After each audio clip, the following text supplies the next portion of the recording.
O tema de hoje que nós colocamos para essa novena fala de Maria como espelho de justiça. Nós vimos durante esses dias, meditando algumas virtudes de Nossa Senhora, sua fé, sua esperança, sua humildade. Ontem, Dom Fernando falou sobre a sua prudência, Virgem prudentíssima. E hoje vamos falar sobre a justiça em Maria. O Evangelho nos fala da justiça, a Epístola também, São Pedro fala da justiça. O que é a justiça, segundo os critérios bíblicos, como viver essa justiça entre nós e como é a justiça, como Maria viveu essa justiça. Sobre esses 3 pontos eu gostaria de meditar rapidamente com vocês. Primeiro, o que é a justiça? A justiça consiste em dar a cada um aquilo que lhe é devido. Jesus usa uma expressão em certo momento: dar a César o que é de César e dar a Deus o que é de Deus. Hoje ele fala: se a vossa justiça não vai além da justiça dos escribas e dos fariseus, não entrareis no reino dos céus. Dar a Deus o que é de Deus, dar a César o que é de César. César aí tem o sentido não apenas como chefe de Estado, mas César como qualquer pessoa. Então, justiça consiste em dar a Deus o que é de Deus e dar ao próximo o que é do próximo. Na verdade, a justiça, ela caminha igualmente com a caridade. Justiça e caridade sempre estão de mãos dadas. Quais são os nossos deveres para com Deus? Nós muitas vezes cobramos as coisas dos outros. Eu tenho direito a isso, direito àquilo. E não pensamos que juntamente com esses direitos nós temos deveres. E se nós temos deveres para com Deus, Deus tem direitos com relação a nós. Mas a única coisa que Deus quer de nós é o nosso amor. E dar a Deus o que é de Deus é primeiro reconhecê-lo como nosso Supremo Senhor. Ele é aquele que nos criou, que nos governa, que nos conduz, que cuida de nós e que quer de nós a nossa obediência como expressão do nosso amor. Por isso, ser justo para com Deus é amar a Deus, dar-lhe a Ele o culto que lhe é devido e procurar ouvir as suas palavras e seguir. Aquele que me ama, guarda as minhas palavras, já diz nosso Senhor. Então não pode dizer que é justo com Deus se não procura a cada dia amá-lo e prestar a Ele o culto que lhe é devido neste amor e no amor. Maria Santíssima é para nós um modelo claro desse amor a Deus. Já no início, quando o anjo aparece a ela, a resposta dela é: faça-se em mim segundo a vossa palavra. Eis aqui a serva do Senhor. Foi tão grande o cuidado dela em fazer a vontade de Deus, que ela, tendo feito o voto de virgindade, ela quer saber como vai conciliar aquele voto com a maternidade que o anjo estava anunciando. Tal era a sua preocupação e o cuidado em não desagradar a Deus, em dar a Deus o direito que Ele tem, cumprindo assim o nosso dever. E o anjo, então, depois de tranquilizá-la, Maria olha e diz: eis aqui a serva. E toda a vida de Maria é expressão deste amor a Deus. Um amor que se expressa na obediência, que se expressa na humildade, que se expressa na total entrega dela à vontade de Deus. Por isso, quando vai ver Isabel, Maria exalta a Deus. Minha alma engrandece ao Senhor, e meu espírito se alegra em Deus, meu Salvador. Porque Ele olhou para a humilhação de sua serva, e doravante todas as gerações me chamarão bem-aventurada. Mas por causa do Senhor, o Senhor fez em mim maravilhas, e o seu nome é santo. Então a primeira lição que nós vemos de Maria, como aquela que é espelho de justiça, é imitar Maria nesta submissão à vontade de Deus, sempre procurando exaltar essa vontade e exaltar Deus na nossa vida. Esse é um ponto importantíssimo e não diz respeito apenas ao culto que nós damos a Deus na igreja, mas o culto que damos dentro do nosso coração e que se expressa nesse culto que nós damos aqui. Essa justiça para com Deus vai além da justiça das aparências. Por isso Cristo disse: se a vossa justiça não vai além da justiça dos escribas e fariseus, não entrareis no reino dos céus.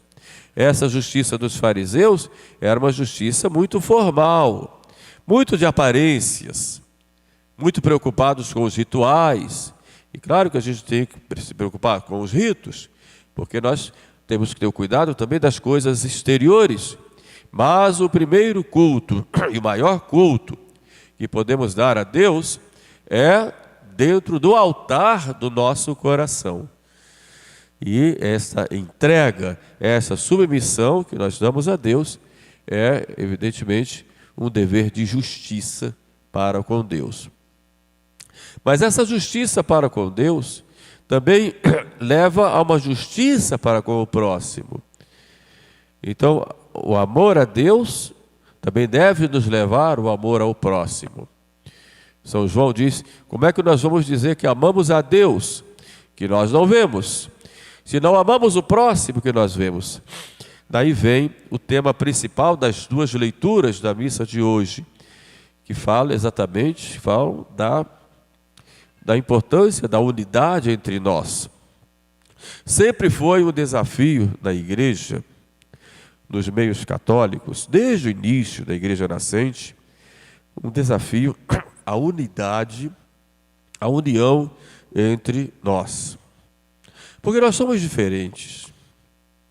Cada um tem um temperamento, tem um jeito de ser, tem uma história, tem seus problemas, suas manias, seus defeitos.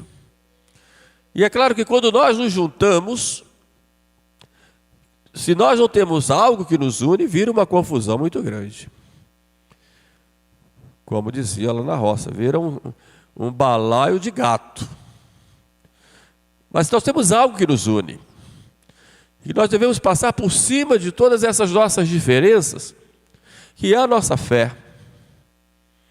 Isso está acima de tudo.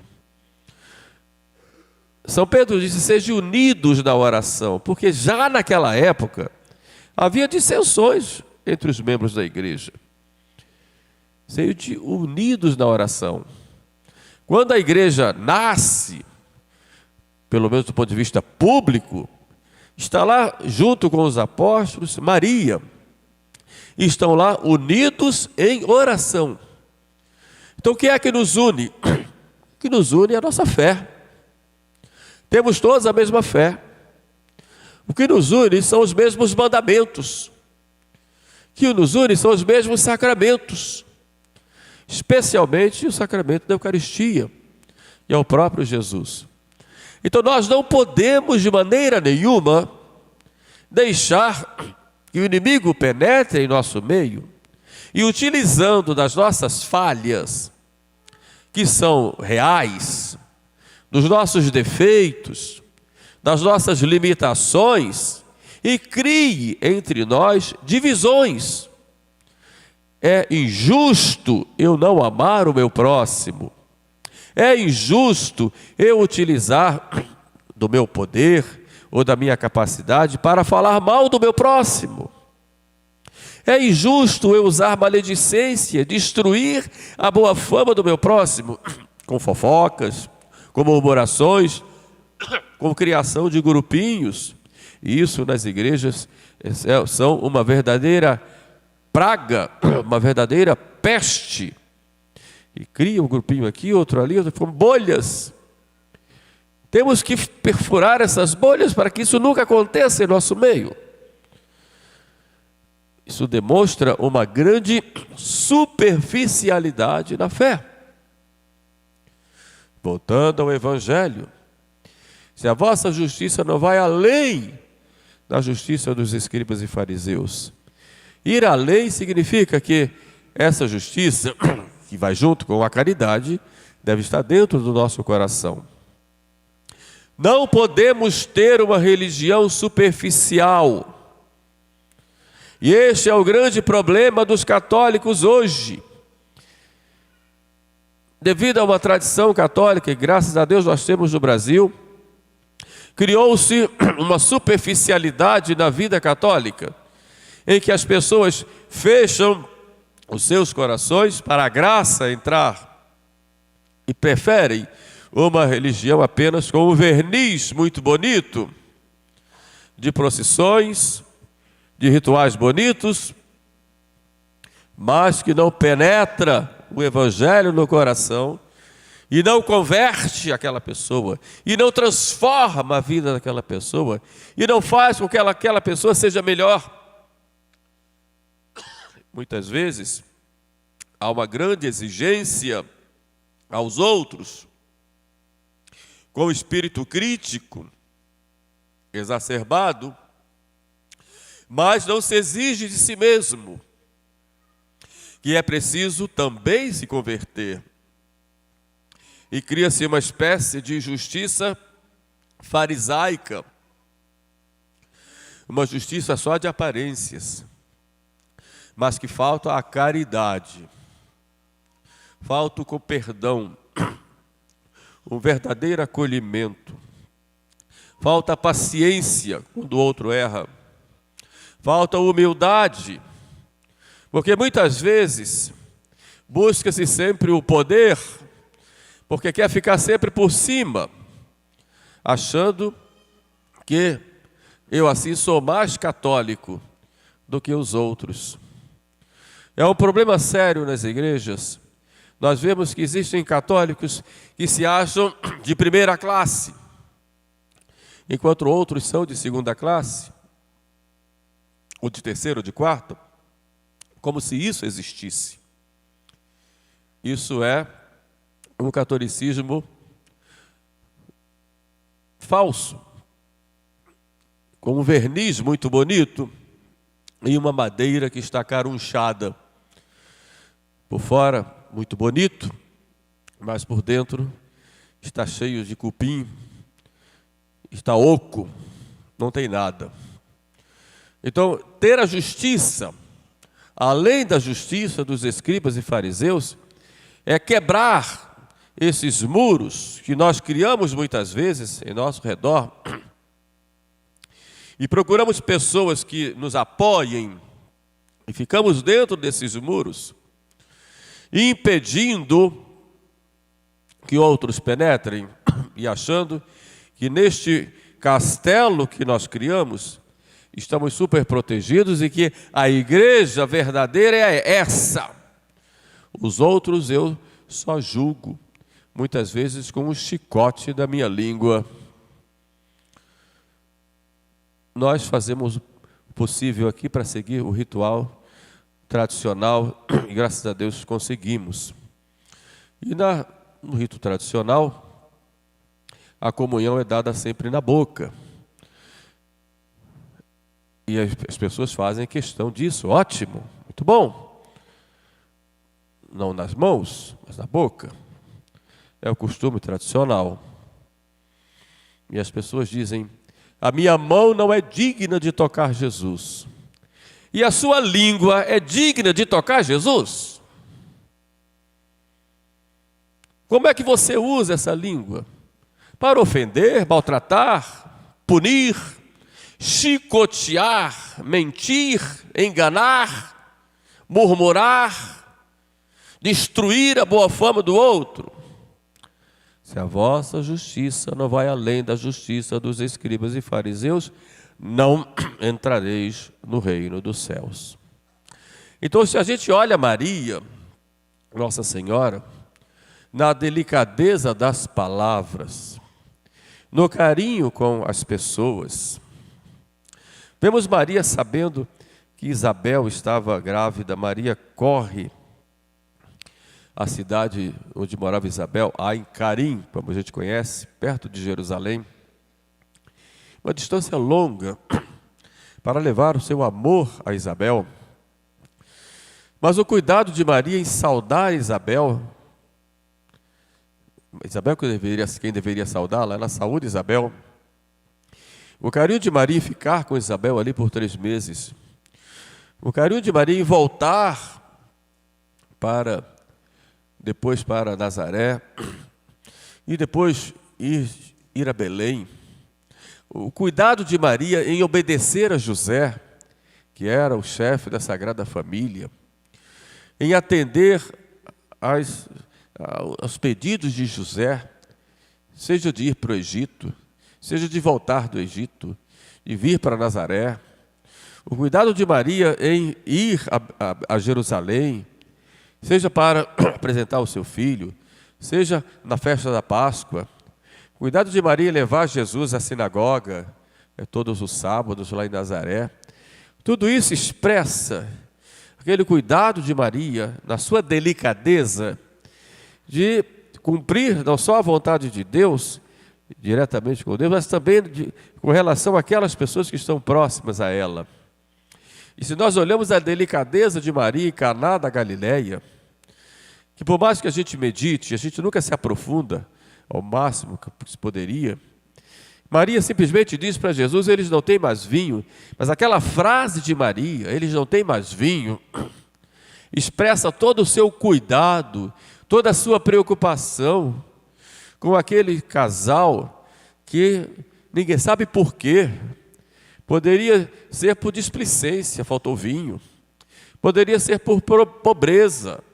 Poderia ser porque eles não calcularam direito. Poderia ser até por uma certa vaidade. Mas Maria não ficou criticando, chamando alguns dizendo: olha lá, está vendo? Não fez direito, não programou direito. Olha quanta gente tem aí e não tem vinho. Olha que vergonha. Maria não. Ela procurou a solução do problema. Ao invés de ficar falando, ela foi lá ver a solução do problema. E quando chega Jesus, ela não vai dar uma ordem a Jesus, vai expressar seu cuidado, sua preocupação. Eles não têm vinho. E Jesus disse: isso não importa a nós. Mas ela entende que Jesus vai atender. E o que é que Maria disse? Poderia chegar dando ordens: vão lá, peguem lá água, corram, vamos fazer um jeito aqui, vamos ver o que... Ela não. Ela, na sua delicadeza, faça o que ele mandar. Ela sabia como ia ser, pelo seu conhecimento, ciência, etc. E mesmo que não soubesse, ela disse: façam o que ele mandar.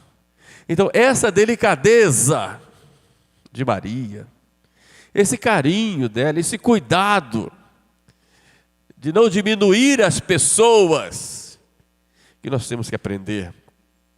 De não achar que nós somos melhores. Temos que aprender isso de Maria.